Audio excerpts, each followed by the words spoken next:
So hello friends, चलते हैं हम लोग अपने नेक्स्ट टॉपिक पे, जो कि हमारा टॉपिक है मोलर कंडक्टिविटी। क्या टॉपिक है? Molar conductivity. तो यहाँ पे हम हेडिंग लगाते हैं। कौन सी heading? Molar conductivity. Molar conductivity. Molar conductivity को कैसे रिप्रेजेंट करते हैं? लैम्डा से। मोलर कंडक्टिविटी है इसीलिए स्मॉल एम लगा दिए। इसे किससे रिप्रेजेंट करते हैं? Molar conductivity. इसे किससे रिप्रेजेंट करते हैं? लैम्डा एम से। किससे? लैम्डा एम से। तो अगर इसको हम लैंग्वेज में लिखना चाहे तो क्या है, लिखना चाहे तो कैसे लिखेंगे? देखिए, शॉर्ट फॉर्म में बता रहा हूं। Conductance due to all the ions of that volume of electrolyte which contains 1 mole of electrolyte. इसका कहने का मतलब क्या है? मैं लैंग्वेज पहले आपको रीड करके बता दे रहा हूँ, फिर मैं इसको अच्छे से एक्सप्लेन करूँ कि मोलर कंडक्टिविटी होती क्या है, ये किस बला का नाम है, मोलर कंडक्टिविटी है क्या, हम क्यों पढ़ रहे हैं। तो मोलर कंडक्टिविटी क्या है? मतलब मोलर मतलब 1 मोल में कंडक्टिविटी कंडक्ट करती है। सो ये इसे हम जानेंगे। Conductance due to all the ions. Conductance किसके through? Due to all the ions of that volume. उस वॉल्यूम का कंडक्टेंस किसके थ्रू? आयंस के थ्रू। ऑफ इलेक्ट्रोलाइट का। Which contains 1 mole of electrolyte. मतलब मान लीजिए ये हमारा एक सोल्यूशन है, इसमें हमने एक सोल्यूशन लिया। सोल्यूशन क्या? इलेक्ट्रोलाइट लिया। क्या भरा मैंने यहाँ पे? एक इलेक्ट्रोलाइट भरा। यहाँ पे मान लीजिए हमने इलेक्ट्रोलाइट भरा।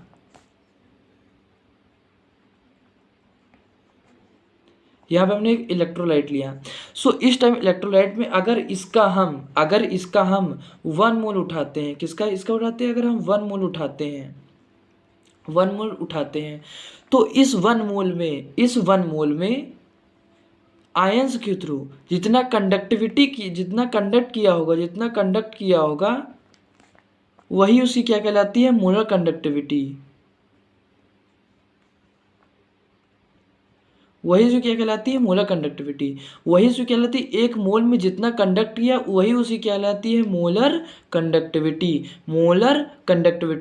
एक पूरा मान लीजिए कोई ml है, अगर 2 ml का सोल्यूशन है या 1 लीटर का सोल्यूशन है या कितना भी अमाउंट हो, इससे में नहीं फर्क पड़ता है। लेकिन उस अमाउंट के, उस इलेक्ट्रोलाइट के एक मोल में आयंस के थ्रू जितना कंडक्ट किया जाता है उसे हम क्या बोलते हैं? Molar conductivity.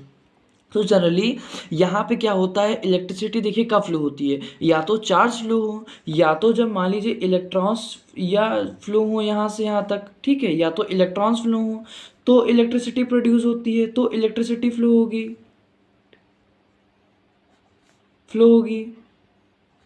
ठीक है, पहली कंडीशन ये है इलेक्ट्रिसिटी फ्लो होने की।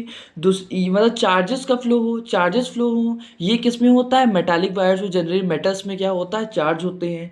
जनरली चार्ज होते हैं, ये चार्ज के थ्रू फ्लो होता है। लेकिन इलेक्ट्रोलाइट में क्या होता है? ये लिक्विड सोल्यूशन होता है। इलेक्ट्रोलाइट में क्या होता है? इलेक्ट्रोलाइट में क्या होता है? इसमें जो होता है इलेक्ट्रिसिटी किसके थ्रू फ्लो होती है? आयंस के थ्रू। किसके थ्रू होती है? आयंस के थ्रू।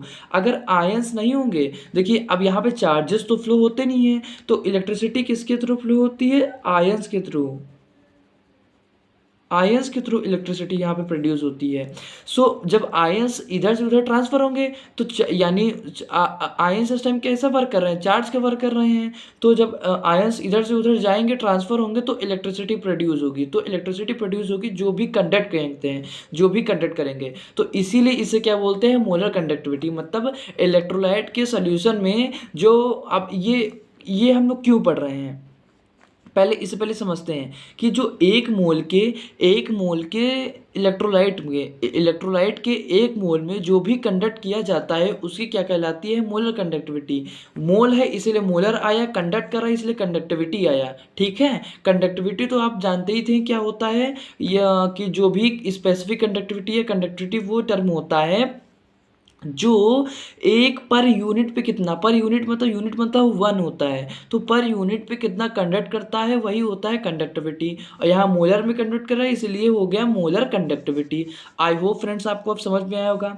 ये टर्म कहाँ होता है, मान लीजिए अब इलेक्ट्रोलाइट का यूज़ कहाँ होता है, देखिए जहाँ पे सोल्यूशन होगा वही तो मोल्स होंगे। सोल्यूशन की यूनिट ही होती है, किसी को मेजर करते हैं उसकी कंसंट्रेशन के टर्म को मेजर करते हैं तो किससे मेजर करते हैं, मोल से मेजर करते हैं। 7 फंडामेंटल आपने यूनिट पढ़ी होंगी तो उस पर एक ये है, तो मतलब किसी कंसंट्रेशन को जब हम मेजर करते हैं तो उस किससे मेजर करते हैं, मोल से मेजर करते हैं। और कंसंट्रेशन किसका टर्म है, सॉल्यूशन का टर्म है, जो कि लिक्विड में चीज़ें होती है उनका टर्म है। ठीक है, तो यहाँ पे हम केमिस्ट्री पढ़ रहे हैं इसीलिए। तो यहाँ पे देखिए जैसे मान लीजिए सेल लेते हैं, आपने अभी तक पढ़ा कि सेल ये पोरस पेपर लगाते थे, उसके बीच में एक राड रखते थे कार्बन की या लेड की, कोई भी रख दें, कार्बन की या लेड की, और ये हमारा होता था पोरस पेपर। यहाँ पे सोल्यूशन कुछ और, यहाँ पे सोल्यूशन कुछ और ये हमारी ऐसे बन जाती थी, ये हमारी नेगेटिव की वर्क करती थी, ये हमारी पॉजिटिव की वर्क करती थी। सो कुछ ऐसा बन के हमें यहाँ पे दिखता था। ठीक है, तो यहाँ पे जो इलेक्ट्रोलाइट भरा रहता था, यहाँ पे जो इलेक्ट्रोलाइट भरा रहता था और यहाँ पे जो इलेक्ट्रोलाइट भरा रहता था, यहाँ पे जो इलेक्ट्रोलाइट भरा रहता था, सो यहाँ पे डिफरेंस ये हो गया था इस कंडीशन पे जो इन दोनों इलेक्ट्रोलाइट पे 1 मोल में जो कंडक्ट करता है वही क्या कहलाता है, मोलर कंडक्टिविटी। ठीक है, अब ये जान लेते हैं। अब इसका अब मोलर कंडक्टिविटी हम किससे लिखते थे, लैम्डा एम से। किससे लिखते थे, लैम्डा एम से। सो इसका फॉर्मूला होता है कप्पा मल्टीप्लाइड बाय वॉल्यूम। ये किसका है, विच कंटेन 1 मोल वॉल्यूम। इसको हम ऐसे ले सकते हैं, विच कंटेन 1 मोल वॉल्यूम। सो ये हमारा मेनली फॉर्मूला है, ये मेरा। इसके टर्म को हम लोग कंसंट्रेशन के टर्म में डिफाइन करते हैं। ये मेनली हमारा पहला फॉर्मूला है। ठीक है, अगर इसी वॉल्यूम को अब देखिए हमने मोलैरिटी का फॉर्मूला क्या पढ़ा था, मोलैरिटी को पहली बात तो कैपिटल एम से रिप्रेजेंट करते हैं, और इसका फॉर्मूला क्या था हमारा, number of moles upon volume in litre multiplied by 1000। ये होता था हमारा कि नहीं होता था। सो फ्रेंड्स ये होता था हमारा। सो इसी को हम मोलैरिटी को ऐसे लिखते थे। अब यहाँ पे हम वॉल्यूम को अगर हम निकालें तो वॉल्यूम को हम ऐसे लिख सकते हैं, नंबर ऑफ मोल्स अपॉन ये और मल्टीप्लाइड बाय 1000, कुछ हम ऐसा लिखते थे। सो मोलैरिटी क्या होती है, खुद ही एक कंसंट्रेशन के टर्म में होती है। मोलैरिटी क्या होती है, खुद ही एक कंसंट्रेशन के टर्म में होती है। तो इसको हम कुछ ऐसे भी अरेंज कर सकते हैं, इसकी एक और रिलेशन हम निकाल सकते हैं, kappa is equal to kappa multiplied by 1000 upon capital ये हो गया। अब आप सोच रहे होंगे मैंने नंबर ऑफ मोल्स कहीं नहीं लिखा।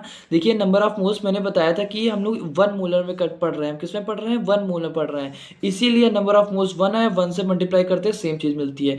तो हमें यहाँ पे 2 फॉर्मूले मिलेंगे, ये और ये 2 फॉर्मूले हमारे लिए बहुत ही ज़्यादा इंपॉर्टेंट हैं। सो इनको हम अच्छे से पढ़ेंगे और कहीं भी मिस्टेक नहीं करेंगे इनको पढ़ने में। सो अब इनकी हम पढ़ते हैं यूनिट की, इनके यूनिट कौन सी होती हैं, इनकी साइड पे हम यूनिट पढ़ लेते हैं कि यूनिट कौन सी होती हैं।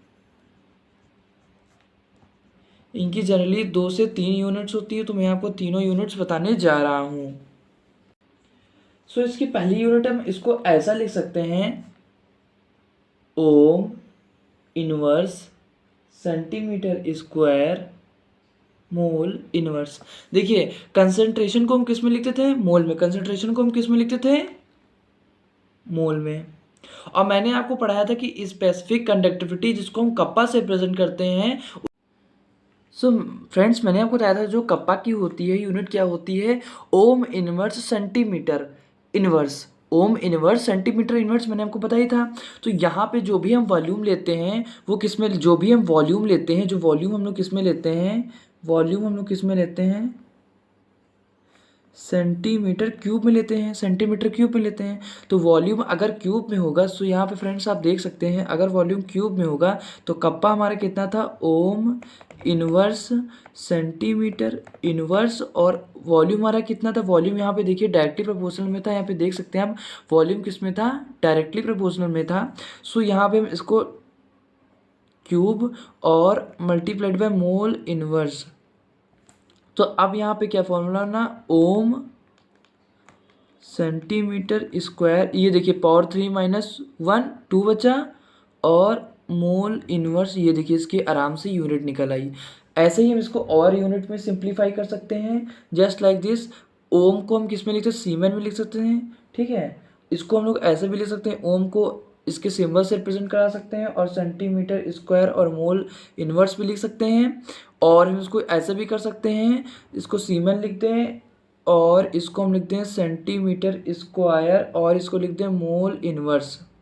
कुछ हम इसको ऐसे लिख सकते हैं। सो ये हमारी 3 यूनिट्स हो गई, वो भी किसकी हमारी यूनिट हुई, वो हमारी हुई मोलर कंडक्टिविटी की।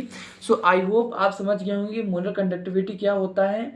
इसके बेसिस पे हम छोटा सा एक न्यूमेरिकल करते हैं, और कुछ हमने जो प्रीवियस पढ़ा था टॉपिक, जैसे स्पेसिफिक कंडक्टिविटी, जो कि हमारे लिए बहुत ही इंपॉर्टेंट है। स्पेसिफिक कंडक्टिविटी क्या है, यहाँ पे मैं यहाँ पे लिखे दे रहा हूँ कि क्या है यहाँ पे, कि यहाँ पे क्या है, मैं लिखे दे रहा हूँ, आप लोग शायद हो सकता हो भूल गए हों। इसे हम बोलते हैं स्पेसिफिक कंडक्टिविटी।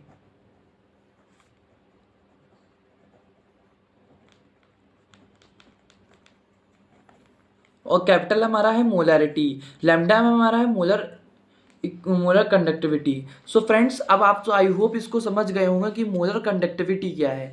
इसके बाद हम पढ़ेंगे, इसके बाद हम छोटा सा एक पहले इसका न्यूमेरिकल करेंगे, फिर हम पढ़ने की कोशिश करेंगे कि क्या था कि मोलर एक सॉरी इक्विवेलेंट कंडक्टिविटी क्या है, इक्विवेलेंट कंडक्टिविटी क्या है। तो हम पढ़ने की क्या कोशिश करेंगे कि इक्विवेलेंट कंडक्टिविटी क्या है। फिर हम उसके बाद पढ़ेंगे कि वेरिएशन, अगर हम देखिए यहाँ पे हम क्या पढ़ते थे कि कंसंट्रेशन क्या था, जितनी जितनी हमारी जो इलेक्ट्रोलाइट दिया है उसके 1 मोल में जो भी कंडक्ट करेगा वो मोलर कंडक्टिविटी कहलाएगा। ठीक है, इतना हमने जान लिया। अगर हम इस इलेक्ट्रोलाइट जो भी है, मान लीजिए इलेक्ट्रोलाइट कितने टाइप्स के होते हैं मैं आगे आपको बताऊंगा। इस इलेक्ट्रोलाइट में कुछ चेंजेस करते हैं, कंसंट्रेशन को बढ़ाते हैं, कंसंट्रेशन को घटाते हैं। कंसंट्रेशन को घटाने बढ़ाने पर मोलर कंडक्टिविटी में क्या फ़र्क आ रहा है ये हम पढ़ेंगे। सो सबसे पहले एक छोटा सा न्यूमेरिकल करते हैं मोलर कंडक्टिविटी का। सो फ्रेंड्स, हम छोटा सा क्वेश्चन सॉल्व करते हैं मोलर कंडक्टिविटी का। मैंने आपको पहले ही बताया था कि आप कभी भी, या तो कभी भी क्वेश्चन सॉल्व करें, फिजिक्स का सॉल्व करें, केमिस्ट्री का सॉल्व करें, कहीं भी न्यूमेरिकल सॉल्व करें, सो ये छोटी सी प्रॉब्लम हमारे साथ है। सो अब इसमें सबसे पहले हम फाइंड करेंगे कि क्या क्वेश्चन पूछ रहा है। सबसे पहले हम फाइंड करेंगे कि क्या क्वेश्चन पूछ रहा है, और जब पूछ रहा होगा सबसे पहले हम यहाँ पे क्या लिखेंगे, गिवन। हमें गिवन क्या क्या है, ये हमारे गिवन क्या क्या है, ठीक है। सो यहाँ पे हम पहले पढ़ेंगे कि हमें क्वेश्चन पूछ क्या रहा है। हमें क्वेश्चन यहाँ बता रहा है कि the resistance of m/2 solution, मतलब जो हमारी मोलैरिटी है, जो हमारी कंसंट्रेशन गिवन है, उसका m/2 solution of an electrolyte का वॉज फाउंड टू बी 25 ओम। 25 ओम क्या है, इसकी यूनिट्स जानेंगे, ओम। ओम किसकी यूनिट होती है, रेजिस्टेंस की। तो यहाँ रेजिस्टेंस कितना गिवन है, 25 ओम। कह रहा है कि कैलकुलेट, अब यहाँ से हमें पता चला क्या फाइंड करना है। क्वेश्चन तो यहाँ से स्टार्ट हुआ है, calculate the molar conductivity of the solution. क्या कैलकुलेट करना है, मोलर कंडक्टिविटी, यानी एम हमें ऐसे लिख दीजिए क्वेश्चन मार्क, यानी ये हमें फाइंड करना है। ठीक, इतना हमें पता चले कि मोलर कंडक्टिविटी हमें फाइंड करनी है। अब आगे बढ़ते हैं। Of the solution, electrodes in the cell are 2 centimetre apart. देखिए जो भी हम सेल में पढ़ेंगे, जितने भी इस चैप्टर में जो भी हम पढ़ेंगे यूनिट सेंटीमीटर में होंगी। क्यों सेंटीमीटर होंगी, क्योंकि जो सेल की जो डिस्टेंस होती है इलेक्ट्रोड्स की मीटरों में नहीं होती है, सेंटीमीटर में होती है और सिर्फ सेंटीमीटर में होती है। और कभी कभी जो सिचुएशन आती है वो सारी मर्क्यूरी जैसे हो गई इनकी, तो मिलीमीटर भी हो सकती हैं। सो यहाँ पे हम लिख सकते हैं ये हमारी एल क्या है, एल मतलब जो सेपरेशन डिस्टेंस होती है, दो इलेक्ट्रोड हैं और ये ऐसे बने हैं, तो इनकी एरिया ए होगी और सेपरेशन डिस्टेंस एल होगी। इसे ही किससे लिखते हैं हम लोग, 2 सेंटीमीटर ऐसे लिखते हैं। Apart and have an area, area कितनी गिवन है 4 सेंटीमीटर स्क्वायर। देखिए यूनिट सबकी सेम है, अगर यूनिट कहीं भी मीटर में दी होगी तो उसको हम लोग तुरंत सेंटीमीटर में कन्वर्ट करेंगे, जनरली गिवन ही नहीं होगी क्योंकि इसकी डिस्टेंस बहुत ही ज़्यादा शॉर्ट होती है। और क्या गिवन है, रेजिस्टेंस गिवन है 25 ओम, ठीक है 25 ओम है। अब आप यहाँ पे अब आपको दिखाना ये हमें गिवन है, ये फाइंड करना है, यानी इसका फॉर्मूला क्या होता है lambda M is equals to एक तुम्हारा फॉर्मूला होता है कप्पा मल्टीप्लाइड बाय वॉल्यूम, लेकिन यहाँ पे कितना गिवन है, यहाँ पे कंसंट्रेशन गिवन है, तो यहाँ पे हम कौन फॉर्मूला लगाएंगे 1000 अपॉन एम वाला यहाँ पे हम फॉर्मूला यूज करेंगे। अब देखिए एम हमें गिवन है, एम देखिए यहाँ पे हम कितना गिवन है, हम यहाँ पे फाइंड करेंगे। सो यहाँ पे एम गिवन है हमारा m/2, m/2 मतलब होता है 1/2। इसका देखिए मोलर कंडक्टिविटी मैंने आपको बताया था कि वहाँ मोलर क्या होगा 1 मोलर होगा, क्या होगा 1 मोलर होगा। सो इसलिए 1 मोलर लिखा, यानी इसको लिख सकते हैं 0.5, क्या लिख सकते हैं 0.5 मोल, ऐसे लिख सकते हैं मोलर कंडक्टिविटी यानी m यानी 1। ठीक है, हमने ये फाइंड कर लिया। तो यहाँ पे हम लिख सकते हैं चूँकि m इज इक्वल टू 0.5, ठीक है हमें ये पता चल गया। हमें ये कप्पा नहीं पता है, हमें क्या नहीं पता है कप्पा, तो कप्पा का मतलब स्पेसिफिक कंडक्टिविटी। कप्पा क्या होता है, कप्पा होता है यहाँ पे conductance multiplied by cell constant. तो कप्पा इज इक्वल टू होता है ये कंडक्टेंस क्या होता है 1 यानी रेसिप्रोकल ऑफ रेजिस्टेंस, और सेल कांस्टेंट क्या होता है L/A। अब देखिए आपको मिल गया 1 2 3 और 1 2 3 टर्म मिल गए आपको। सो यहाँ पे आप कैसे फाइंड करेंगे, यानी 1/25 गुणे 2/4, ठीक है। तो इसको आप बेसिकली सॉल्व करना चाहे तो आप इजीली सॉल्व कर सकते हैं। सो ये वैल्यू में किसकी निकल आई, कप्पा की निकल आई। ये वैल्यू में किसकी निकल आई, कप्पा की निकल आई। 2 2 यानी 1/50 लिख सकते हैं कप्पा। सो हेयर अब इसको हम निकाले, कप्पा की वैल्यू क्या निकल आई हमें यहाँ पे k is equal to 1/50। So friends तो आप कह सकते हैं lambda m is equal to 1/50, ये कप्पा हो गया मल्टीप्लाइड बाय 1000 मल्टीप्लाइड बाय 0.5। तो पॉइंट हटाया, जीरो बढ़ाया, 1 0 से 1 0 कैंसिल, 25, तो 1000/25, तो 25 चौके 100 इज इक्वल टू 40 आ गया। क्या हमारा क्या 40। तो आप कभी भी सॉल्व करिएगा, कभी भी आप सॉल्व करिएगा तो हमेशा उसकी यूनिट जरूर लिखिएगा, उसकी यूनिट जरूर लिखिएगा। तो यहाँ पे मैंने आपको यूनिट्स क्या बताई थी 40 ohm inverse centimetre square mole inverse, ये इसकी यूनिट हो गई। सो फ्रेंड्स ये रहा हमारा सॉल्यूशन। आई होप समझ गए होंगे आप बिल्कुल अच्छे से।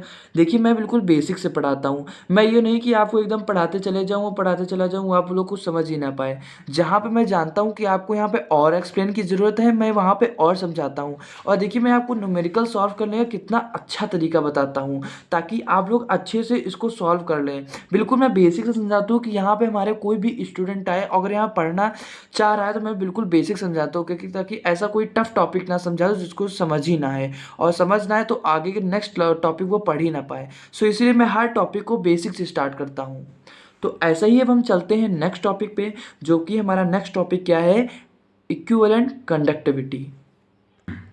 सो फ्रेंड्स अब हम यहाँ पे हेडिंग लगाते हैं इक्विवेलेंट कंडक्टिविटी।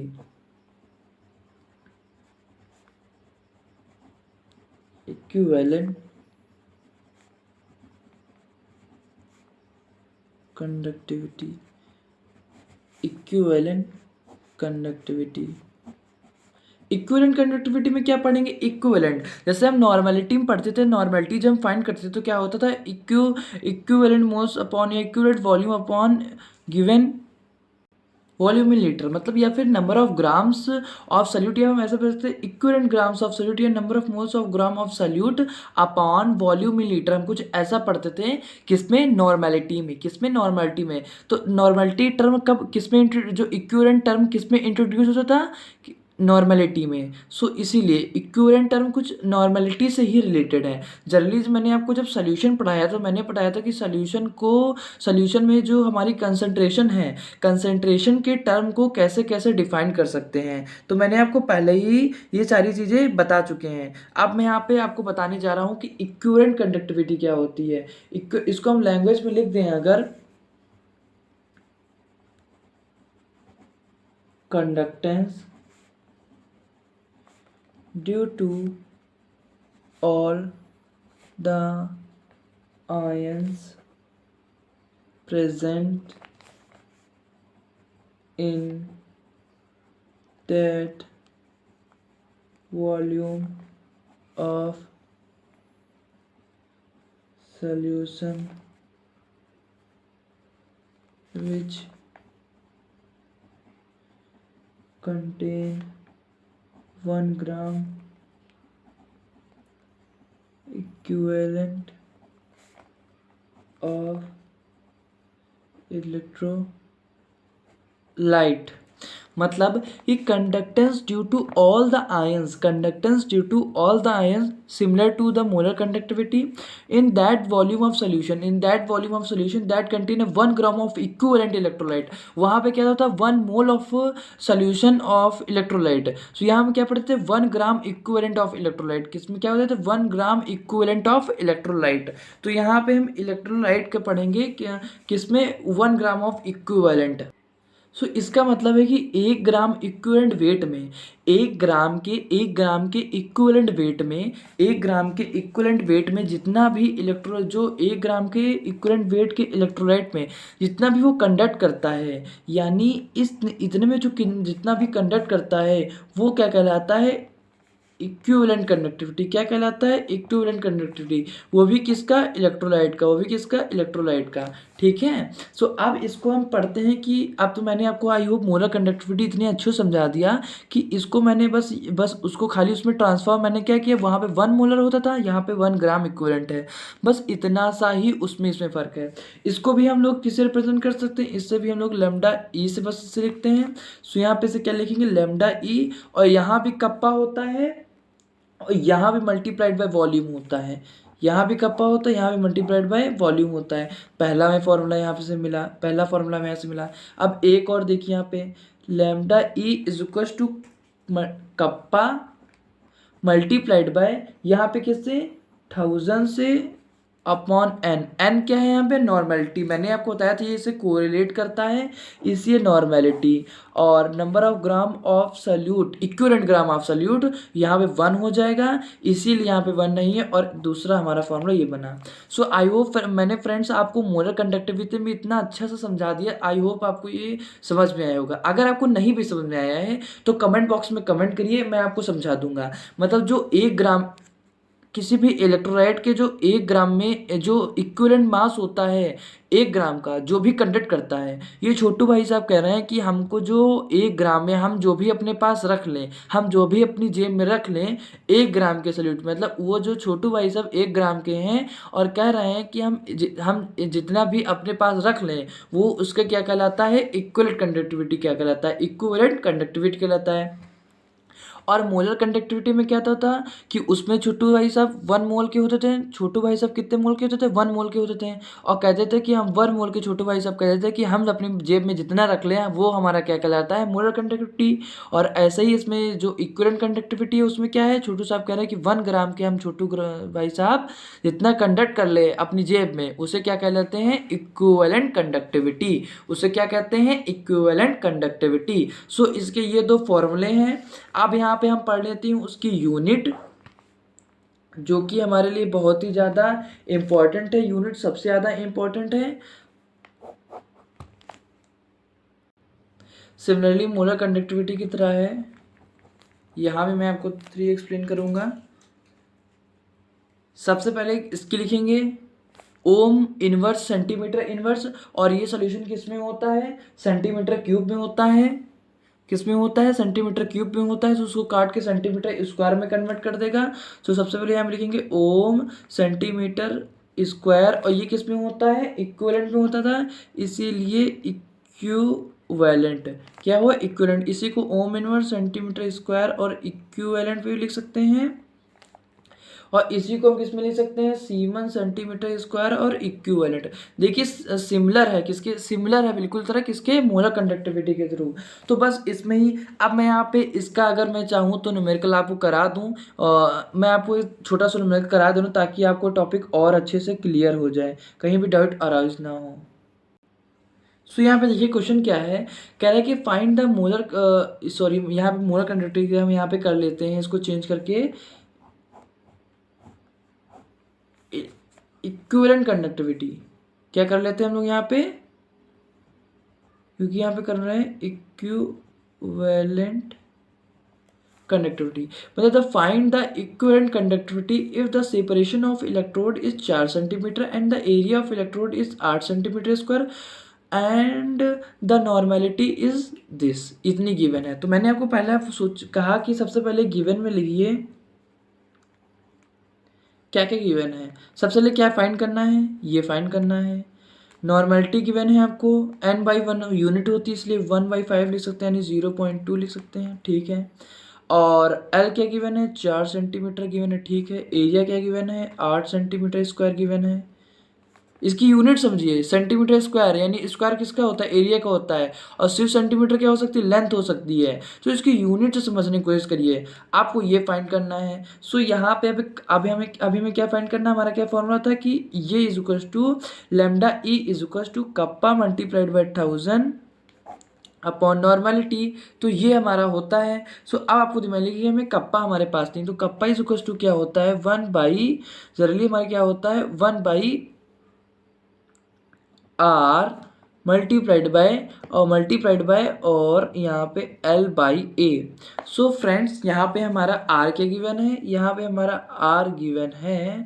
जनरली इसको हम नोट लिख सकते हैं, जनरली हमारे को गिवन है 252, यहाँ पे लिखते हैं 2, कितना गिवन है यहाँ पे 2 ओम गिवन है।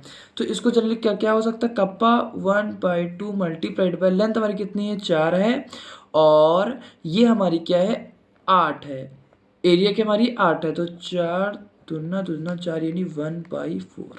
आगे हमारा कप्पा कितना आ गया 1/4। सो यहाँ पे वैल्यू पुट करेंगे 1/4 मल्टीप्लाइड बाय 1000 अपॉन 0.2, यहाँ पॉइंट उठाएंगे 0 बढ़ेगा, यहाँ पे हो जाएगा। इसको हम लोग डिवाइड कर सकते हैं 4 से, अगर करेंगे तो 2 जा 8 कैरी आया 2 5 और 0 या कितने आया 2500/2, और इससे अगर हम काटेंगे तो आएगा 1250, और इसके हम यहाँ पे यूनिट लिख सकते हैं ओम सेंटीमीटर स्क्वायर और इक्विवेलेंट। इतना हम इसकी यूनिट करके सॉल्व करके इसे हम लिख सकते हैं। सो आई होप फ्रेंड्स आपको ये समझ में आ गया होगा कैसे हुआ ये क्वेश्चन। नहीं समझ में आया तो आप कमेंट बॉक्स में कमेंट करके हमें ज़रूर बताइए। अब हम फ्रेंड्स एक छोटा सा कॉन्सेप्ट है लेकिन बहुत ही ज़्यादा इंपॉर्टेंट है हमारे अंडरस्टैंडिंग लेवल को इंक्रीज़ करने के लिए। वो क्या है कि वेरिएशन ऑफ देखिए, जब हम उसी कंसंट्रेशन में वेरिएशन करते हैं तो मोलर कंडक्टिविटी पे क्या फ़र्क पड़ता है। सो ऐसे ही लिख सकते हैं कि variation of conductivity and molar conductivity क्या पड़ता है, ये देखते हैं। हम यहाँ लिख सकते हैं कि variation of conductivity and molar conductivity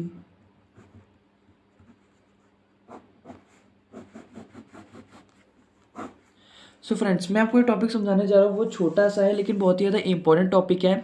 मैं यहाँ पे हर चीज़ की लैंग्वेज नहीं लिखाऊंगा, लेकिन हिंट में आपको हर चीज़ बिल्कुल डीपली से एक्सप्लेन कर दूंगा ताकि आपको एक कॉन्सेप्ट आपके जहन में बैठ जाए। सो यहाँ पे वेरिएशन मतलब कि वेरिएशन क्या होती है, मोलर जो कंडक्टिविटी है कब अपना नेचर शो कर सकता है, कब उसमें बदलाव हम देख सकते हैं मोलर कंडक्टिविटी में।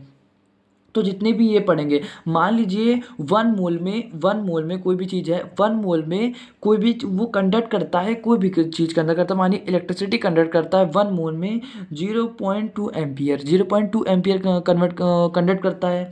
अब वो मान लीजिए उसका सोल्यूशन का फिक्स है, वो फिक्स है कि कोई भी इलेक्ट्रोलाइट है, मान लीजिए वो HCl का है या सल्फ्यूरिक एसिड या NaCl है, कोई भी सोल्यूशन है, तो उसमें 1 मोल में 0.002 एम्पियर करंट कंडक्ट करता है। तो अब कंडक्ट करता है, मान लीजिए वो अब वो उसका फिक्स है कि वो इतना 1 मोल में, हर 1 मोल में इतना करेगा।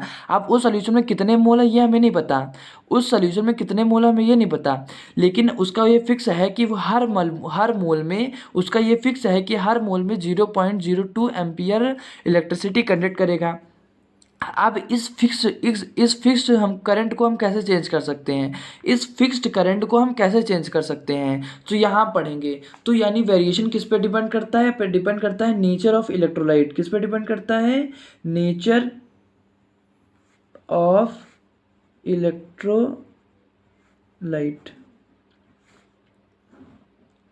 किस पे डिपेंड करता है, नेचर ऑफ इलेक्ट्रोलाइट पे डिपेंड करता है।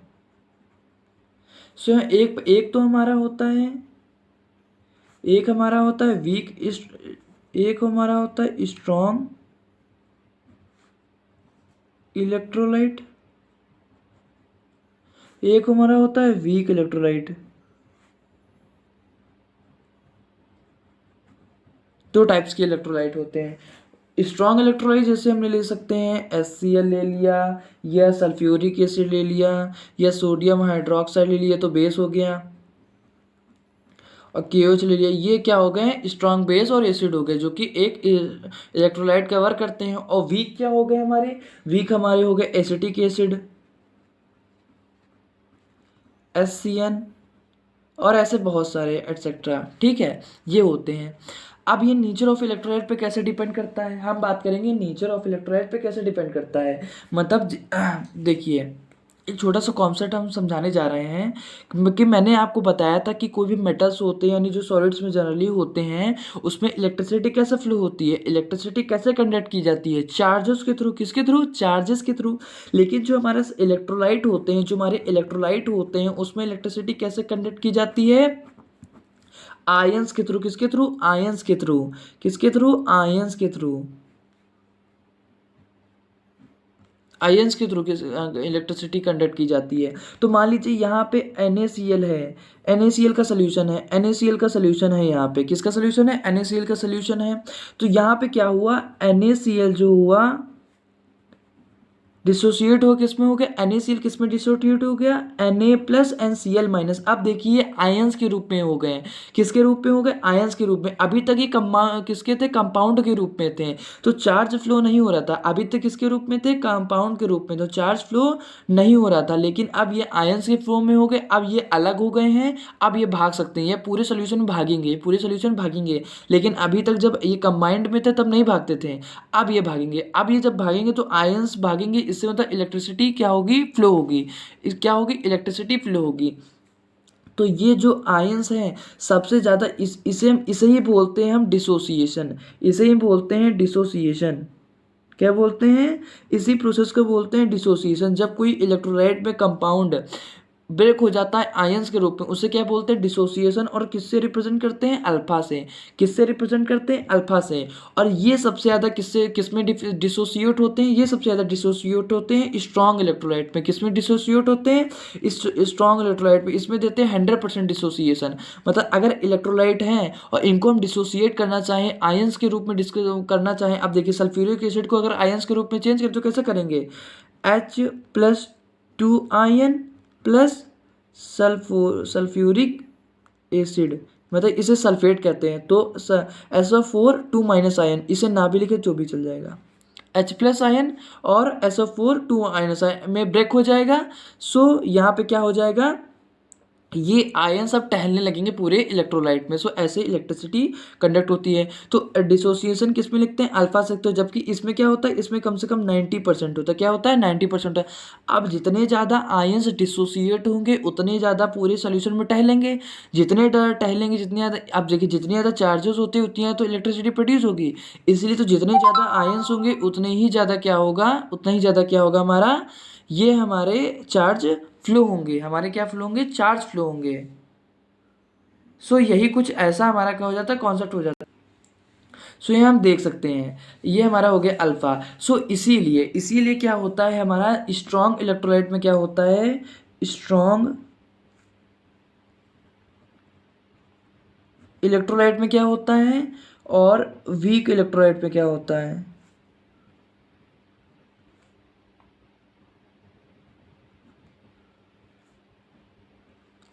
इलेक्ट्रोलाइट में क्या होता है कि इसमें जो होता है मोलर कंडक्टिविटी, इसमें जो मोलर कंडक्टिविटी इंक्रीज करती है। इंक्रीज क्यों करती है, क्योंकि आयंस इसमें ज़्यादा होते हैं, क्योंकि आयंस इसमें डिसोसिएट ज़्यादा होते हैं, इसमें डिसोसिएट कम होते हैं। इसमें क्या होते हैं, आयंस जो होते हैं इसमें डिसोसिएट ज़्यादा होते हैं, इसमें कम होते हैं। अब देखिए, इसमें जो आयंस से ज़्यादा टहलना है, इसमें आयंस ज़्यादा टहलना है तो इलेक्ट्रिसिटी ज़्यादा प्रोड्यूस होगी। इसमें कभी अभी तक कंपाउंड टूट ही नहीं पाए हैं, इसमें 90% खाली टूटे हैं, इसमें 100% टूट गए हैं। तो ज़्यादा टहलना है, जो ज़्यादा टहलेंगे वो इलेक्ट्रिसिटी ज़्यादा कंडक्ट करेंगे, इसीलिए इसमें ज़्यादा होती है। और वीक इलेक्ट्रोलाइट में जो होती है वो क्या होती है, कम होती है। वो क्या होती है, कम होती है।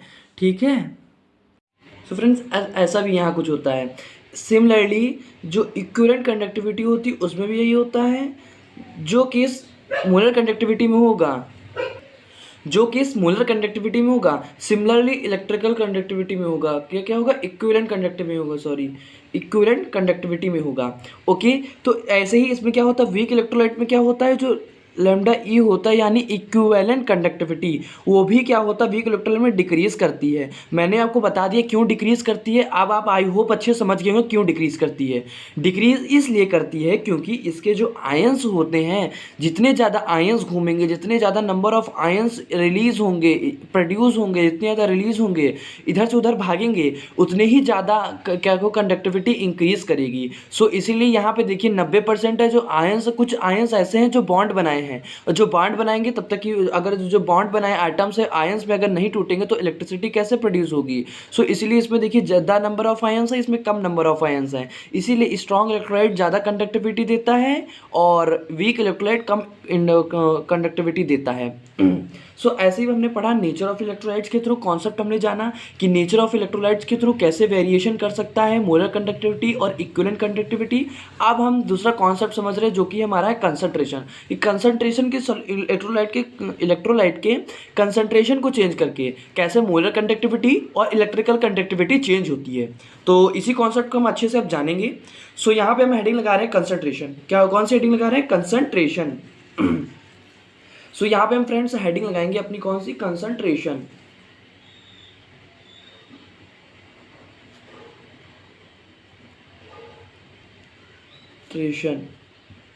देखिए, आप जब मोलर कंडक्टिविटी या जब मोलर कंडक्टिविटी का फॉर्मूला आप लिखते थे तो कुछ ऐसा लिखते थे, kappa multiplied by 1000 upon M. तो देखिए ये जो m है यही तो कंसंट्रेशन होता है हमारा। ये जो m है मोलैरिटी, क्या है, मोलैरिटी, यही तो हमारा कंसंट्रेशन है, यही तो हमारा कंसंट्रेशन है। और ये देखिए मोलर कंडक्टिविटी, जो हमारी मोलर कंडक्टिविटी है वो मोलैरिटी यानी कंसंट्रेशन में क्या है, डायरेक्टली प्रोपोर्शनल कि इन्वर्सली प्रोपोर्शनल, बताइए आप कमेंट करके बताइए। ये यहाँ पे क्या है बताइए, ये यहाँ पे हमारा है इन्वर्सली प्रोपोर्शनल, यहाँ पे क्या है, इन्वर्सली प्रोपोर्शनल। सो यहाँ पे क्या है, इन्वर्सली प्रोपोर्शनल। अगर हम मोलर कंडक्टिविटी यानी कंसंट्रेशन, यानी जब कंसंट्रेशन को हम क्या करते हैं, जब हम कंसंट्रेशन को इंक्रीज करेंगे, जब कंसंट्रेशन को हम इंक्रीज करेंगे तो हमारी मोलर कंडक्टिविटी क्या करेगी, डिक्रीज करेगी। क्या करेगी, डिक्रीज करेगी। ऐसा क्यों होगा, एक्सप्लेनेशन में रीज़न बता रहा हूँ आपको, रीज़न बता रहा हूँ, बहुत ज़्यादा ध्यान सुनिएगा कि ऐसा क्यों होगा, समझने की कोशिश करिए कि ऐसा क्यों होगा कि जो कंसंट्रेशन हम बढ़ाएंगे तो मोलर कंडक्टिविटी क्यों डिक्रीज करेगी। देखिए कंसंट्रेशन में क्या होता है, कंसंट्रेशन जनरली वो टर्म को बताता है, मैं आपको यहाँ पे डायग्राम बना के बता रहा हूँ। अच्छा तो मान लीजिए आपने बीकर लिया, एक बीकर लिया, आपने कोई एक इलेक्ट्रोलाइट भरा सल्फ्यूरिक एसिड का, ठीक, वो बहुत ही ज़्यादा कंसंट्रेटेड है। कंसंट्रेटेड का मतलब क्या होता है, अब बहुत तो बच्चे को तक पढ़ लेते हैं कि हमने ये कहना, जब ऑर्गेनिक में रिएक्शन करते हैं, फिलहाल तो ये इनऑर्गेनिक चल रही है, फिजिकल की, तो कहीं बहुत बच्चे होते हैं कि पढ़ते कंसनट्रेटेड सल्फ्यूरिक एसिड या कंसनट्रेटेड HCl, इसका मतलब क्या है। बहुत बच्चे इसका मतलब ही नहीं जानते कंसनट्रेटेड क्या होता है। कंसनट्रेटेड का मतलब होता है कि उसमें पानी की मात्रा कितनी कम है, पानी की मात्रा कितना कम है, मतलब वो कितना गाढ़ा कितना है, मतलब जो अगर 1 लीटर का सोल्यूशन है, अगर 1 लीटर का सोल्यूशन है, 1 लीटर का सोल्यूशन है, तो उसमें 1 लीटर का सोल्यूशन, ये तो सॉल्वेंट मान लीजिए, इसमें पहले वाटर तो इसमें सॉल्वेंट होगा, ठीक है, वाटर सॉल्वेंट होगा प्लस सल्यूट, सल्यूट कुछ भी ले सकते हैं। सल्यूट हमने जैसे ले लिया NaCl, सल्यूट हमने ऐसे क्या ले लिया, NaCl ले लिया, या HCl ले लिया, या फिर हमने H2SO4 लिया। मतलब कि वाटर के कंपैरिजन में सल्यूट की मात्रा कितनी है, सल्यूट की मात्रा कितनी है, जितना सल्यूट की मात्रा होगी उतना गाढ़ा होगा, जितना गाढ़ा होगा उतना कंसनट्रेटेड होगा। मतलब कि उसकी अब कंसनट्रेटेड क्या होता है, जितनी पानी की मात्रा जितनी कम होगी उतना ही कंसनट्रेटेड होगा, पानी की मात्रा जितनी कम होगी उतना कंसनट्रेटेड होगा। अब कंसनट्रेटेड की कंडीशन में होता क्या है कि उसमें जो कंपाउंड्स होते हैं, जो जैसे ये हमारे कंपाउंड्स हैं, तो ये एक पास पास बहुत ज़्यादा अटैच्ड होते हैं, बहुत ज़्यादा अटैच्ड होते हैं, मतलब कोलाइडल पार्टिकल। जैसे जल, आप जल लेते हैं, कोई जैसे कोई सैनिटाइजर टाइप जल आता है तो बहुत ही ज़्यादा गाढ़ा होता है, तो उसे क्या बोलते हैं, कंसनट्रेटेड है। तो उसमें क्या होता है, अगर आप इसको ऐसे धीरे से चुआएंगे, नीचे गिराएंगे, तो गिरने में बहुत टाइम लेता है, क्योंकि वो गाढ़ा होता है, उसके बॉन्ड्स होते हैं बहुत आपस में बने होते हैं। अब देखिए, मैंने आपको एक और कॉन्सेप्ट बताया था कि जब तक कि आयंस फ्लो नहीं होंगे तब तक इलेक्ट्रिसिटी कैसे फ्लो होगी, तब तक इलेक्ट्रिसिटी कैसे फ्लो होगी। अब यहाँ पे देखिए, आयंस कितने पास में है, टहलने को तो राजी ही नहीं हो रहे हैं। क्या हो रहा है, टहलने को तो राजी नहीं हो रहे हैं। इसीलिए हम जब लेते थे, क्या लेते थे, डाइल्यूट लेते थे। क्या डाइल्यूट मतलब जिसमें जितना आधा उसमें पानी होगा। डाइल्यूट में क्या होता है, उसमें पानी की मात्रा अधिक है। कंसनट्रेटेड क्या होता है, पानी की मात्रा बहुत ही ज़्यादा कम है, बहुत कम है। तो ऐसे ही, इसीलिए जितना कंसंट्रेट होगा तो क्या इसमें आयंस फ्लो, इतने आयंस स्पीडली मोबाइल कर ही नहीं पाएंगे। मतलब इनमें जो मोबाइल इलेक्ट्रॉन्स होंगे, जो मोबाइल आयंस होंगे, वो मूव कर ही नहीं पाएंगे, इतना मूव कर ही नहीं पाएंगे।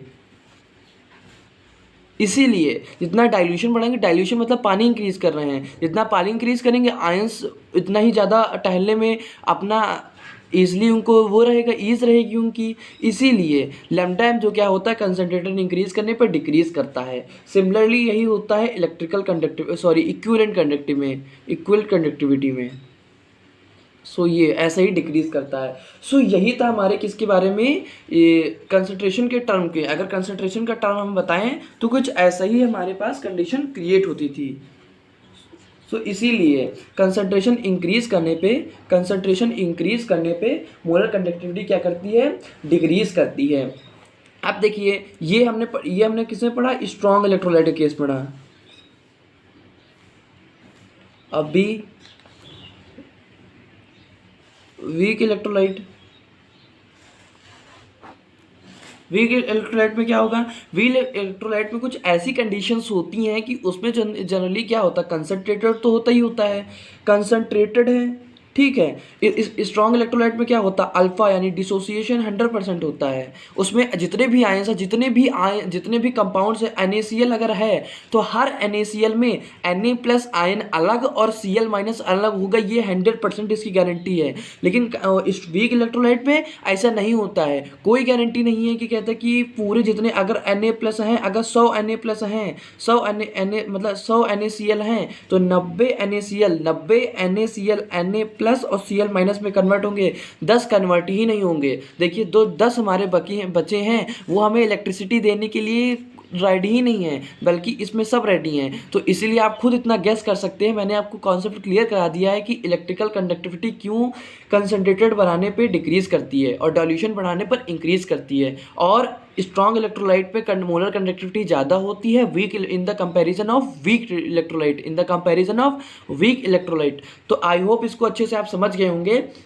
तो अब हम समझेंगे कि जो हमें मोलर कंडक्टिविटी होती है लैम्डा, मोलर कंडक्टिविटी होती है कब सबसे ज़्यादा होती है, मैक्सिमम कब होती है, मैक्सिमम कब होगी, जब कंसंट्रेटेड क्या हो जाए, जीरो हो जाए। कंसंट्रेटेड क्या हो जाए, जीरो हो जाए। अब डायरेक्टली हम कंसंट्रेटेड को जीरो तो नहीं कर सकते, इसीलिए लिखते हैं लैम्डा इनफाइनाइट डाइल्यूशन क्या हो जाए, लैम्डा इनफाइनाइट डाइल्यूशन बताता है। मतलब ये हम फाइंड करेंगे डाइल्यूशन, ये मैक्सिमम तब देता है, मतलब जब इनफाइनाइट डाइल्यूट हो जाए, मतलब पानी इतना ज़्यादा हो जाए, इतना ज़्यादा हो जाए कि कंसनट्रेटेड बिल्कुल ख़त्म हो जाए, कंसंट्रेशन बिल्कुल ख़त्म हो जाए, पानी इतना ज़्यादा हो जाए, उसे क्या बोलते हैं, लैम्डा इनफाइनाइट डाइल्यूशन। क्या बोलते हैं, लैम्डा इनफाइनाइट डाइल्यूशन। तो ऐसे कि इस मेथड से हम स्ट्रॉन्ग इलेक्ट्रोलाइट का तो पता लगा लेंगे कि जब स्ट्रॉन्ग इलेक्ट्रोलाइट हमारे पास होगा, जब बैटरी में स्ट्रॉन्ग इलेक्ट्रोलाइट हम भरेंगे, खुद हम भरेंगे, तो सबसे ज़्यादा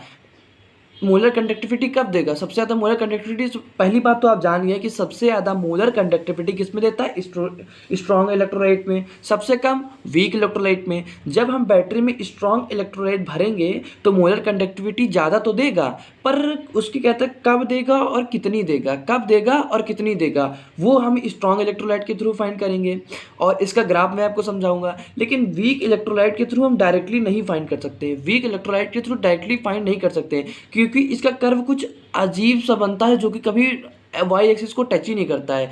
तो इसके लिए एक साइंटिस्ट है, कोलराज साइंटिस्ट, जो उन्होंने अपना कोलराज लॉ दिया। तो इसको पढ़ने के लिए हम कोलराज लॉ को पढ़ेंगे। तो अब हम जो पढ़ने जा रहे हैं वो सिर्फ और सिर्फ स्ट्रॉन्ग इलेक्ट्रोलाइट के बारे में बात करेंगे, सिर्फ और सिर्फ किसके बारे में बात करेंगे, स्ट्रॉन्ग इलेक्ट्रोलाइट के। वीक इलेक्ट्रोलाइट के बारे में एक साइंटिस्ट है, उन्होंने बात की, उन्होंने इसके बारे में बात ही नहीं की, मतलब उन्होंने जो भी नॉर्मल कॉन्सेप्ट निकला, इसको वीक इलेक्ट्रोलाइट की मोलर कंडक्टिविटी हम फाइंड नहीं कर सकते थे। तो आई होप फ्रेंड्स आप समझ गए होंगे कि मोलर कंडक्टिविटी क्या स्ट्रॉन्ग इलेक्ट्रोलाइट में इंक्रीज करती है, वीक इलेक्ट्रोलाइट में इतना इंक्रीज तो करती है पर स्ट्रॉन्ग इलेक्ट्रोलाइट से कम करती है। तो सबसे ज़्यादा मैक्सिमम मोलर कंडक्टिविटी कब होती है, जब कंसंट्रेशन जीरो हो, मतलब इनफाइनाइट डाइल्यूशन हो। क्या हो, कंसंट्रेशन जीरो हो, इनफाइनाइट डाइल्यूशन हो। सो अब हम पढ़ने जा रहे हैं इसे का नेक्स्ट कॉन्सेप्ट। सो फ्रेंड्स, जैसे मैंने आपको बताया था कि हमारा क्या था, मोलर कंडक्टिविटी, इसको हम ऐसे लिखते हैं, लैम्डा एम, मतलब मोलर कंडक्टिविटी ऑफ किसकी, strong electrolytes eight infinite dilution.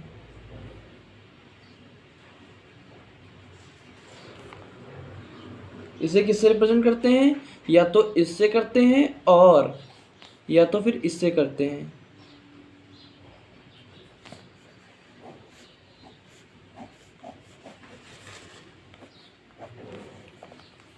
इससे करते हैं ठीक है। सो अब देखिए, मैंने आपको बताया था कि इलेक्ट्रोलाइट दो टाइप के होते हैं, एक स्ट्रॉन्ग और एक वीक। तो इतना तो आप जान ही गए होंगे, आप तो ये कभी भूल ही नहीं पाएंगे कि स्ट्रॉन्ग इलेक्ट्रोलाइट कितने टाइप्स के होते हैं। एक स्ट्रॉन्ग मतलब सॉरी इलेक्ट्रोलाइट कितने टाइप के होते हैं, इलेक्ट्रोलाइट दो टाइप के होते हैं। कौन कौन से, एक होता है स्ट्रॉन्ग, एक होता है वीक। तो इतना इजी नेम है, आप तो भूल ही नहीं, शायद आप भूल सब पाए, हमें नहीं लगता कि आप भूल पाएंगे इसे, क्योंकि इतना इजी नेम है इसका, strong electrolyte and weak electrolyte. ठीक है, ये हमारे दो इलेक्ट्रोलाइट हो गए, ठीक, आपके इलेक्ट्रोलाइट हो गए। अब आपने कहा कि हमने, मान लीजिए कि अब किसी ने, आप में से किसी आपके फ्रेंड, मान लीजिए क्लास, आपके क्लास में ये टॉपिक चल रहा है कि मैं, किसी टीचर ने हेडिंग लगाई कि molar conductivity of strong electrolytes eight infinite dilution, जिसे रिप्रेजेंट हम इससे करते हैं। तो अब किसी ने बच्चे से आपके आगे, या तो आपके फ्रेंड्स या आप ही खड़े होकर पूछने लगे कि मैम ये बताइए सर, या ये बताइए कि जो मोलर कंडक्टिविटी होगी सबसे मैक्सिमम कब होगी, सबसे ज़्यादा कब कंडक्ट करेगी। तो आपके टीचर ने आंसर दिया कि जब डाइल्यूशन इससे क्या हो जाए, मतलब हर आयंस जो क्या हो जाए, उसमें पानी की मात्रा मैक्सिमम हो जाए, पानी की मात्रा क्या हो जाए, मैक्सिमम हो जाए। ठीक है, यानी डाइल्यूशन क्या हो जाए, डाइल्यूशन क्या हो जाए, हाई हो जाए, इंक्रीज कर जाए। ठीक है, वो कब होगा, वो कब होगा, जब डाइल्यूशन मतलब कंसंट्रेशन क्या हो, कंसंट्रेशन क्या हो, जीरो हो। और कंसंट्रेशन जीरो का मतलब क्या होगा, इनफाइनाइट डाइल्यूशन। क्या होगा, इनफाइनाइट डाइल्यूशन। क्या होगा, इनफाइनाइट डाइल्यूशन। सो इसीलिए स्ट्रॉन्ग इलेक्ट्रोलाइट में मोलर कंडक्टिविटी, स्ट्रॉन्ग इलेक्ट्रोलाइट में मोलर कंडक्टिविटी मैक्सिमम कब कंडक्ट करेगी, जब इनफाइनाइट डाइल्यूशन हो। क्या हो, जब इनफाइनाइट डाइल्यूशन हो, इनफाइनाइट डाइल्यूशन हो। ठीक है, आपने कहा ठीक है सर, मुझे ये समझ में आया कि इनफाइनाइट डाइल्यूशन होगा। तो अब देखिए, ये इनफाइनाइट, इसका तो मैं आपको ग्राफ समझाने जा रहा हूँ, ग्राफ समझाने जा रहा हूँ। तो इसमें हम हेडिंग ऐसे लगा सकते हैं, वेरिएशन ऑफ लेमडा, इसको इससे भी लिख सकते हैं, M with concentration for strong electrolyte. ठीक है। तो पहले हमने एक्स एक्सिस बनाएंगे, सॉरी पहले हमने वाई एक्सिस बनाई, फिर हम एक्स एक्सिस बनाए और कंसंट्रेशन को यहाँ पे लिखा,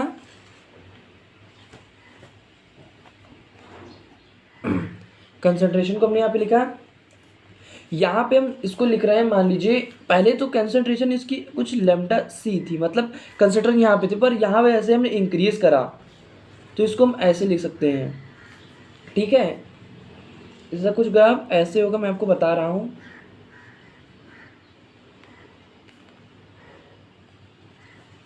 ठीक है, ये मैंने ऐसा क्यों कहा, देखिए यहाँ की और कंसंट्रेशन इंक्रीज करी, तो मैंने आपको बताया था कि जो लैम्डा एम होता है वो इन्वर्सली प्रोपोर्शनल किसके होता है, कंसंट्रेशन एम, यानी कंसंट्रेशन मोलैरिटी। ठीक है, इन्वर्सली प्रोपोर्शनल होता है। जैसे ही हम कंसंट्रेशन को बढ़ा रहे हैं, मोलर कंडक्टिविटी देखिए डिक्रीज करी, ये देखिए यहाँ पे ऐसे आए, ये देखिए मोलर कंडक्टिविटी डिक्रीज कर रही है, डिक्रीज की।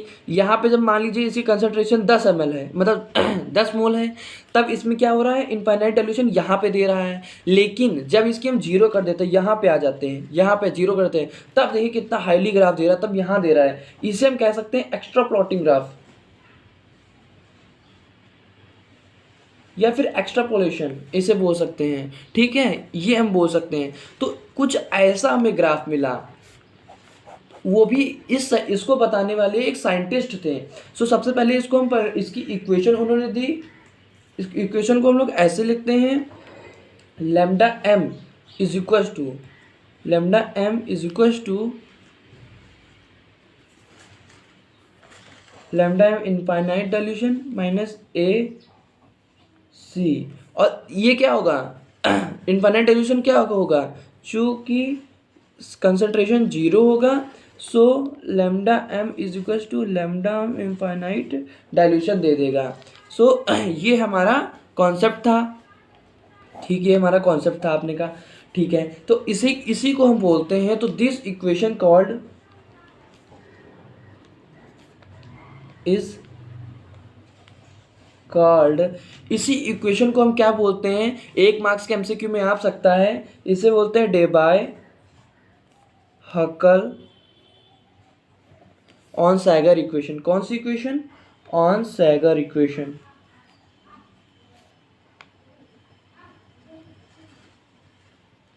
ठीक है, इसी क्या बोलते हैं, this equation is called Debye Onsager equation. So I hope मैंने आपको फ्रेंड्स इस टॉपिक को अच्छे से समझाया होगा, आपके जहन में बैठ गया होगा कि जो मोलर कंडक्टिविटी होती है सबसे ज़्यादा कंडक्ट कब करती है इलेक्ट्रोलाइट में, और उसकी कंडीशंस क्या होती हैं, कि उसकी कंडीशन ये होती है कि डाइल्यूशन मैक्सिमम होना चाहिए, कंसंट्रेशन जीरो होना चाहिए, तब इनफाइनाइट डाइल्यूशन पे वो क्या देता है, वो मोलर कंडक्टिविटी सबसे ज़्यादा देता है। सो इसी के लिए डे बाय ऑन सैगर जो हमारे साइंटिस्ट थे, उन्होंने ये कॉन्सेप्ट हमारे सामने रखा कि कुछ ऐसा इसका ग्राफ देता है, जब जीरो कंसंट्रेशन हो जाएगा तब सबसे ज़्यादा ये मोलर कंडक्टिविटी हमें देगा, और जैसे ही हम कंसंट्रेशन की ओर ले ज़्यादा कर रहे हैं तो हमारी मोलर कंडक्टिविटी डिक्रीज कर रही है। ये देखिए ये देखिए, तो ऐसा कुछ हमें ग्राफ मिल रहा है।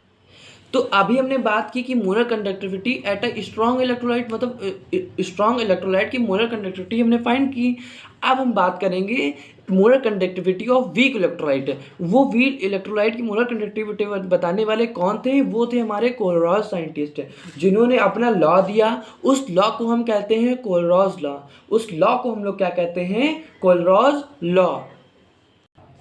बट फ्रेंड्स इससे पहले से कोलरॉज बनने से पहले कोलरॉज लॉ ने तो ये बताया, हमें ये बताया कि जो हमारी मोलर कंडक्टिविटी होती थी वीक इलेक्ट्रोलाइट के लिए, उन्होंने कैलकुलेट बताया। तो कोई भी साइंटिस्ट ऐसा नहीं आया जैसे इन्होंने क्या किया, day bye Huckel Onsager equation ने क्या किया, डायरेक्ट उन्होंने बताया कि इनफाइनाइट डाइल्यूशन फॉर इलेक्ट्रोलाइट के, स्ट्रॉन्ग इलेक्ट्रोलाइट के लिए ऐसे कैलकुलेट करेंगे। लेकिन ऐसा कोई भी साइंटिस्ट नहीं आया जिन्होंने वीक इलेक्ट्रोलाइट के लिए बताया हो, वीक इलेक्ट्रोलाइट के लिए बताया हो, यहाँ पे स्ट्रॉन्ग इलेक्ट्रोलाइट था।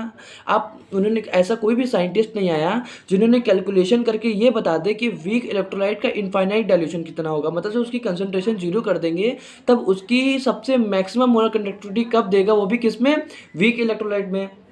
तो हम बस उसका ग्राफ व्राफ हर साइंटिस्ट ने बना दिया, हर जितने भी साइंटिस्ट थे, जर्मनी साइंटिस्ट, फ्रांस साइंटिस्ट, सबने बता दिया। लेकिन उसने क्या था कि सिर्फ और सिर्फ कैलकुलेशन के किसने बताई, वो थे कोलरॉस साइंटिस्ट। तो छोटा सा कॉन्सेप्ट हम पढ़ेंगे कि अगर इसमें ऐसा ग्राफ बनता है स्ट्रॉन्ग इलेक्ट्रोलाइट में तो वीक में कैसा बनता है और क्या कंडीशन क्रिएट होती है। मुश्किल से 30 से 50 सेकंड का टॉपिक है, वो बता के फिर हम कोलरॉस लॉ को स्टार्ट करते हैं। सो फ्रेंड्स, हम स्टार्ट करते हैं।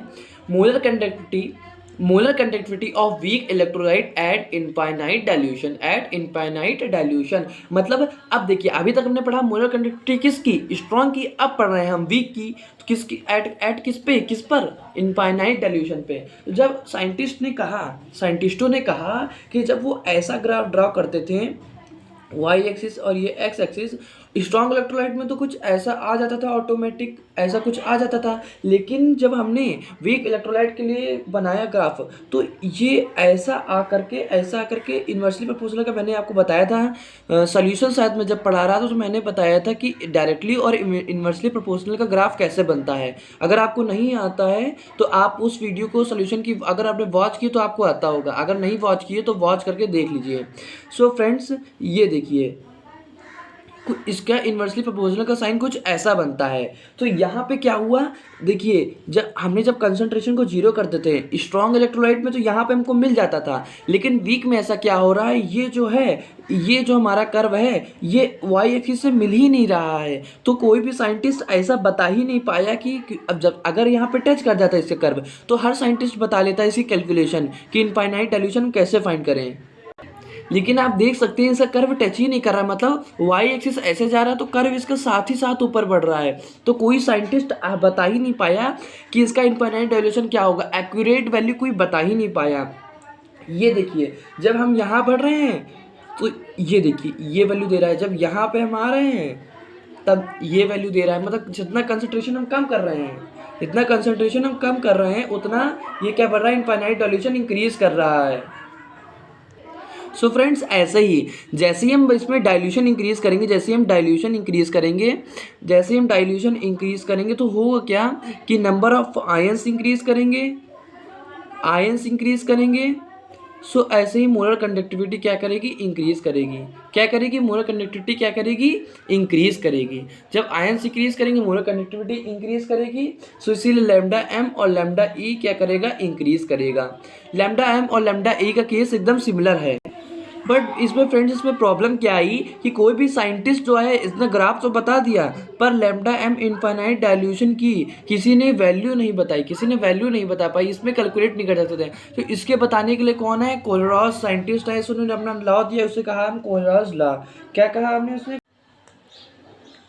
सो फ्रेंड्स, ये हमारा है कोलरॉस लॉ हमारे लिए बहुत ही ज़्यादा इंपॉर्टेंट है। अगर प्री बोर्ड आ रहा है तो ये प्री बोर्ड में अगर ये चैप्टर आ रहा है तो ये कोलरॉस लॉ जरूर पूछेगा। कोलरॉस लॉ ने ये बताया कि अगर इनफाइनाइट डाइल्यूशन किसी का भी कैलकुलेट करना है, उन्होंने सिर्फ कैलकुलेशन बताई इसकी, और कॉन्सेप्ट तो हमारा यही था, उन्होंने सिर्फ कैलकुलेशन बताई, जो कि कोई नहीं कर पाया वो इन्होंने किया। तो इसको किया, अगर इनफाइनाइट डाइल्यूशन किसी का फाइंड करना है for a weak electrolyte, weak electrolyte के लिए, किसके लिए, यहाँ पे डालिए वीक इलेक्ट्रोलाइट के लिए। स्ट्रॉन्ग इलेक्ट्रोलाइट के लिए तो हमारे पास इक्वेशन है ही, ऑन साइकर इक्वेशन, लेकिन वीक इलेक्ट्रोलाइट के लिए क्या दिया, कोलरॉस लॉ दिया। वीक इलेक्ट्रोलाइट ठीक, इसमें क्या कहा कि अगर इनफाइनाइट डाइल्यूशन हमको किसी भी कैलकुलेट करना है, किसी भी इलेक्ट्रोलाइट का कैलकुलेट करना है तो infinite dilution of a molar cation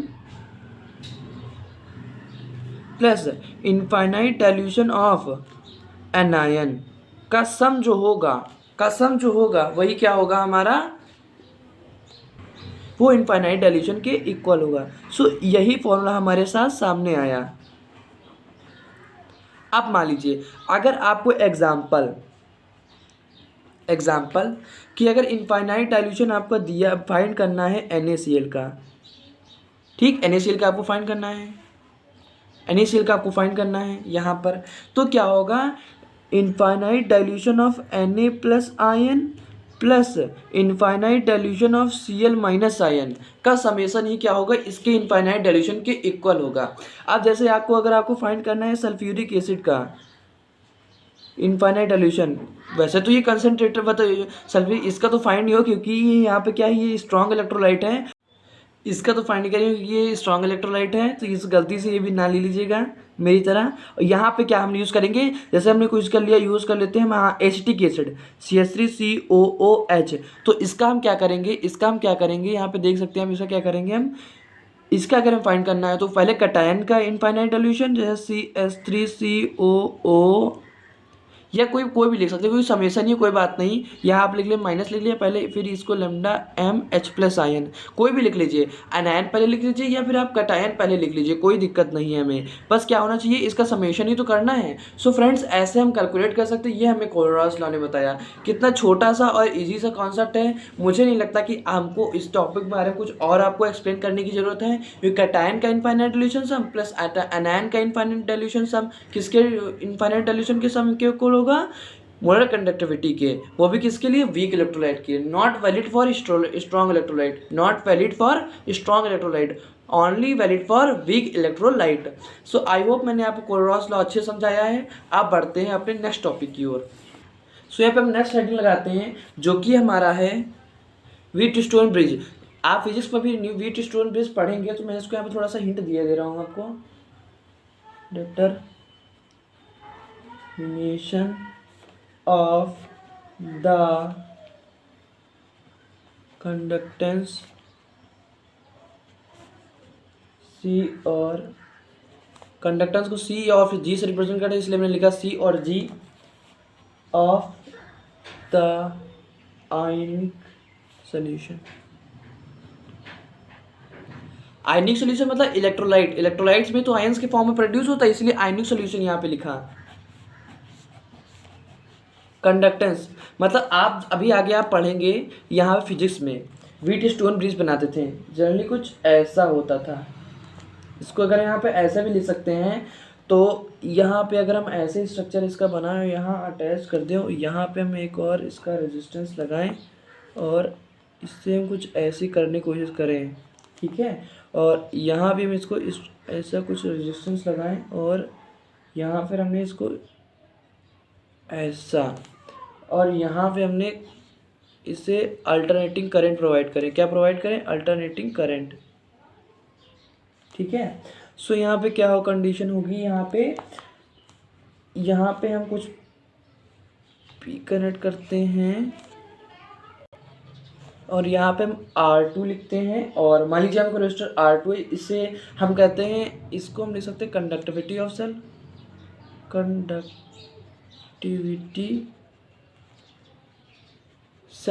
conductivity cell लिख सकते हैं। और इसको लिख सकते हैं रेजिस्टेंस R2 लिया है तो ये R1 ले लेते हैं, और इससे हम लेते हैं R3 ले लेते हैं, इससे हम ले लेते हैं R4 ले लेते हैं, और ये हमारा डिटेक्टर है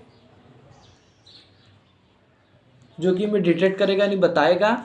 सो यहाँ पे क्या होता है, जनरली व्हीट स्टोन का काम क्या होता है कि व्हीट स्टोन क्या होता है, फिजिक्स में व्हीट स्टोन का काम बता रहा हूँ। मान लीजिए कोई एलिमेंट है, मेटल का है, इसको आपको रेजिस्टेंस नहीं पता है, इसका आपको रेजिस्टेंस नहीं पता है, तो इस व्हीट स्टोन से कनेक्ट करके इन चारों का रेजिस्टेंस कंपेयर करके हम इसका रेजिस्टेंस क्या करते थे, फाइंड करते थे, इसका रेजिस्टेंस फाइंड करते थे। पर आप कहेंगे अब तो फिजिक्स में मेटल का पढ़ते थे, लेकिन अब इसमें आयनिक में हमें इलेक्ट्रोलाइट में कैसे कैलकुलेट करेंगे। तो इसमें पहली बात तो साइंटिस्टों को कैलकुलेट करने में बहुत ज़्यादा डिफिकल्टी आती थी, क्योंकि ना ही इसका कोई डेफिनेट शेप होता था जिससे हम कैलकुलेट कर सकें, ना ही इसका कोई अलग सा कोई कंडक्टिविटी होता था। सो फ्रेंड्स इसको हम कुछ ऐसे कैलकुलेट करते थे, जो इसका रेजिस्टेंस होता था हम कैसे लिख सकते हैं, R1/R2 ratio, R1 ratio upon R2 is equal to R3 upon R4 के इक्वल होगा, R3 अपॉन R4 के इक्वल होगा। मैंने आपको पहले बताया था कि रेसिप्रोकल ऑफ रेजिस्टेंस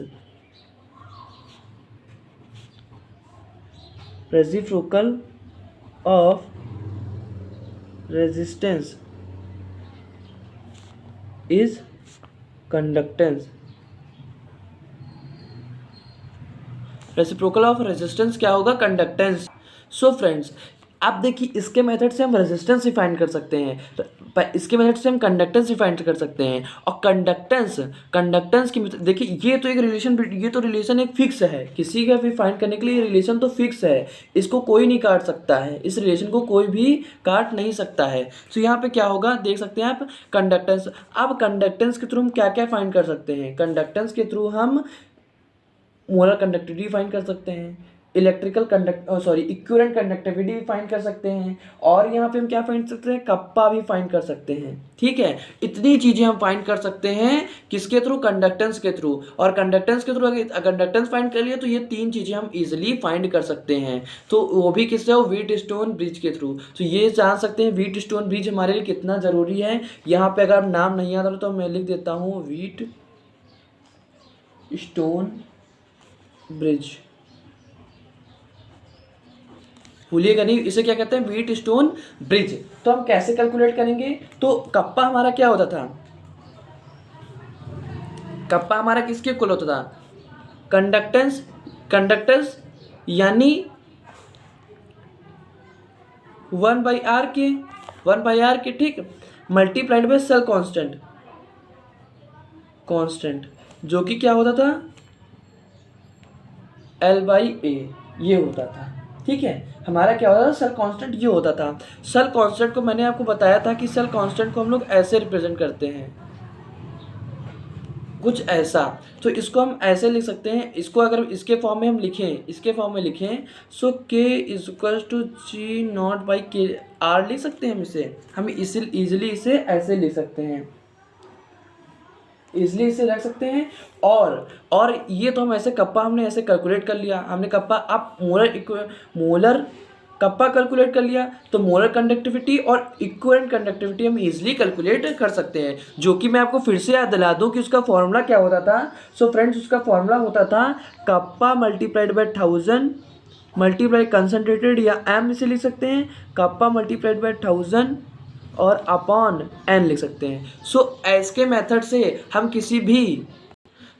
इसके मेथड से हम इलेक्ट्रोलाइट का रेजिस्टेंस फाइंड कर सकते हैं, उसका कंडक्टेंस फाइंड कर सकते हैं। एक बार कंडक्टेंस फाइंड कर लिया तो मोलर कंडक्टिविटी और इक्विवेलेंट कंडक्टिविटी कप्पा इजीली से कैलकुलेट कर सकते हैं। तो आप फ्रेंड्स समझ गए होंगे व्हीटस्टोन ब्रिज हमारे लिए कितना इंपॉर्टेंट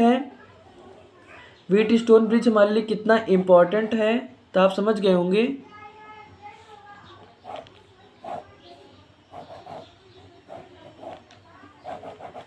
ठीक है, सो फ्रेंड्स आप समझ ही गए होंगे व्हीटस्टोन ब्रिज हमारे लिए कितना इंपॉर्टेंट है।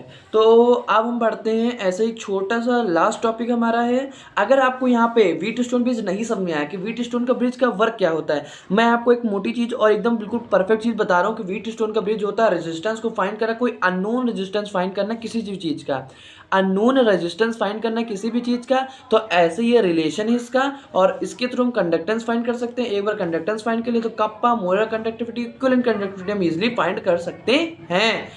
इसीलिए अब हम नेक्स्ट टॉपिक पढ़ते हैं, जो कि हमारा लास्ट टॉपिक है, छोटा सा टॉपिक है, बहुत ही प्यारा सा, समझेंगे। देखिए मैंने आपको बताया था कि स्ट्रॉन्ग इलेक्ट्रोलाइट में क्या होता था, अल्फा का डिसोसिएशन कितना होता था, 100% होता था। पर वीक इलेक्ट्रोलाइट में क्या होता था, जो वीक इलेक्ट्रोलाइट के लिए होता क्या था, कुछ 100% नहीं होता था। क्या होता था, 100% नहीं होता था। तो इसके लिए तो कोई बात नहीं, 100% हो जाता था। पर इसके लिए हम अल्फा कैसे कैलकुलेट करें, तो यहाँ पे हम अल्फा कैलकुलेट करना आपको सिखाएंगे। तो हम यहाँ पे हेडिंग लगाएंगे, determination of degree of dissociation. Alpha क्या बोलते हैं, डिग्री ऑफ डिसोसिएशन, इसे हम अल्फा से रिप्रेजेंट करते हैं। बहुत ही ज़्यादा इंपॉर्टेंट है। आप अगर क्लास 11 में पढ़े होंगे तो इक्विलिब्रियम में आपने बहुत ज़्यादा कॉन्सेप्ट पढ़ा होगा। इलेक्ट्रोलाइट्स, इसको डिग्री ऑफ डिसोसिएशन कैसे कैलकुलेट करेंगे, alpha is equal to molar conductivity of m, इसको इनफाइनाइट डाइल्यूशन भी बता सकते हैं, और molar conductivity of infinite dilution, m इसका मतलब जो इनिशियल से है, क्या है, इनिशियल से इनिशियल मतलब कि मोलर कंडक्टिविटी इसकी क्या हो, मोलर कंडक्टिविटी क्या हो, कोई भी मतलब इसको हम लिख सकते हैं एट एनी गिवन कंसंट्रेशन, मतलब जो हमें कंसंट्रेशन गिवन होगी उसकी इनफाइनाइट डाइल्यूशन से डिवाइड करके हम अल्फा ऑफ डाइल्यूशन पता कर सकते हैं, यानी डिग्री ऑफ डिसोसिएशन हम क्या कर सकते हैं, पता कर सकते हैं। डिग्री ऑफ डिसोसिएशन क्या कर सकते हैं, पता कर सकते हैं। तो फ्रेंड्स कुछ ऐसा ही होता है यहाँ पे अल्फा डिग्री ऑफ डिसोसिएशन पता करने के लिए। सी मतलब क्या होता है, कंसंट्रेशन एट एनी मतलब किसी भी कंसंट्रेशन के टर्म में, और इनफाइनाइट डाइल्यूशन को डिवाइड करके हम अल्फा ऑफ ये अल्फा पता कर सकते हैं। सो यही हमारा छोटा सा लास्ट टॉपिक था। कहीं भी आपको इस चैप्टर में कोई भी प्रॉब्लम हो, कोई भी न्यूमेरिकल प्रॉब्लम हो, या आपको कुछ भी नहीं समझ में आ रहा हो, तो हमें कमेंट करके एक बार ज़रूर बताएं।